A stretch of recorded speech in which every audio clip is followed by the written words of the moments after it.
Sun Tzu wasn't just a general, he was a psychologist before psychology existed.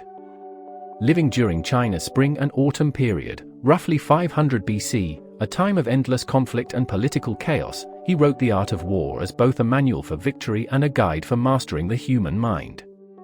His premise was simple yet profound: wars are not won through brute strength, but through understanding of yourself, your enemy, and the environment you both inhabit. Know yourself and you will win all battles, he wrote. But what he meant wasn't literal self-knowledge, it was psychological clarity. To win any conflict, external or internal, you must first conquer your impulses. Sun Tzu saw war as an extension of human nature. He understood that every conflict, whether between nations or within the human mind, is governed by the same forces: ego, fear, uncertainty, deception, and control. In this sense, The Art of War is not just a military text, but a study of power, discipline, and perception. One of Sun Tzu's most famous ideas is that the supreme art of war is to subdue the enemy without fighting. On the surface, it sounds paradoxical. How can you win a war without battle? But beneath that paradox lies a psychological truth: the greatest victories are those achieved through influence, not destruction. He understood that direct confrontation often breeds chaos. Real power lies in shaping conditions before conflict even begins. It's the art of preparation, misdirection, and timing. In modern terms, this means outthinking your opponents before outmuscling them. Corporations use this when they anticipate market shifts before competitors do. Politicians use it when they control public narrative instead of reacting to it. Even in relationships, people who remain calm, observant, and strategic, rather than impulsive, tend to gain more influence. A real-world example is Apple under Steve Jobs. Instead of engaging in price wars with competitors, Apple redefined the battlefield entirely, focusing not on cheaper products, but on experience, design, and identity. Jobs understood what Sun Tzu did: control perception, and you control the war. Another example is the Cold War, where neither the US nor the Soviet Union engaged in direct military combat, yet both fought through psychological warfare, propaganda, and influence. The battle was one of ideas, perception, and endurance, all concepts Sun Tzu would have admired. Appear weak when you are strong, and strong when you are weak. That single line might be the most quoted in The Art of War. It captures Sun Tzu's obsession with deception, not as dishonesty, but as strategic control of perception. To him, victory was about controlling the information your enemy receives. If they underestimate you, they make mistakes. If they overestimate you, they retreat before battle begins. Both outcomes serve your purpose. In the psychological sense, deception isn't just for warfare, it's for life. In business, politics, or personal ambition, you don't reveal all your cards.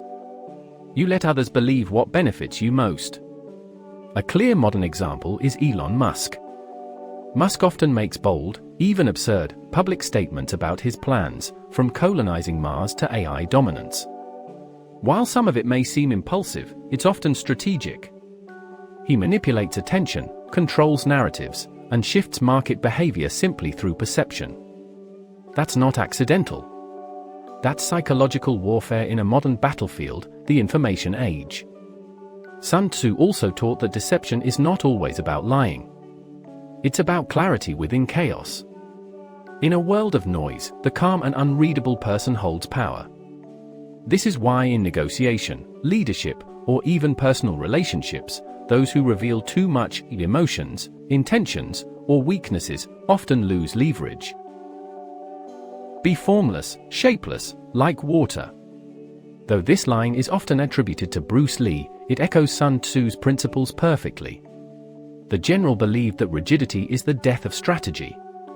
The most successful forces are adaptable, fluid, and responsive to the changing landscape. In war, he said, there are no fixed paths to victory, only conditions that must be read and adapted to. In life, the same rule applies. The person who insists on controlling everything is easily broken, the one who adapts thrives. Think of Netflix, which began as a DVD rental company. When streaming technology emerged, it adapted, not once, but several times, until it dominated the entertainment industry. Competitors who refused to adapt, like Blockbuster, vanished. Sun Tzu's wisdom here is timeless: rigid plans die in a dynamic world.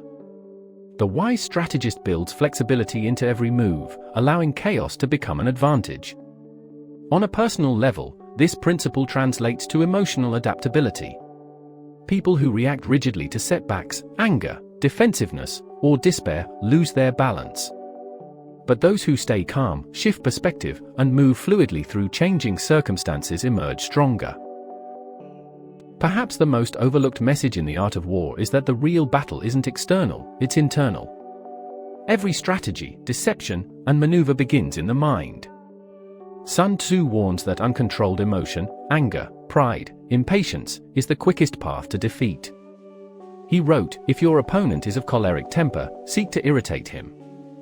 In other words, emotional control is a weapon. If you lose it, you hand your enemy the victory. In psychological terms, this is emotional regulation, the ability to remain composed under pressure. It's what separates a leader from a follower, a winner from a reactionary. You can see this in sports psychology. The greatest athletes, from Michael Jordan to Novak Djokovic, win not because of physical superiority alone, but because they master their internal dialogue. They stay poised when others crack. Or look at Warren Buffett, who often says the stock market is designed to transfer money from the impatient to the patient. That's not just economics, that's Sun Tzu. Those who control emotion control outcomes. Sun Tzu's teachings remind us that success is less about domination and more about discipline. The real art of war is self-mastery, the ability to see clearly, move strategically, and act deliberately when everyone else is caught in noise and reaction. 2.5 millennia later, the art of war remains relevant because the human mind hasn't changed. The battlefield may now be corporate boardrooms, political arenas, or social networks, but the psychology of power is eternal. What Sun Tzu teaches is not aggression, it's awareness. He asks us to see beyond appearances, to read the terrain of human behavior, and to act with precision rather than emotion. To apply his philosophy today, one must think strategically about every aspect of life.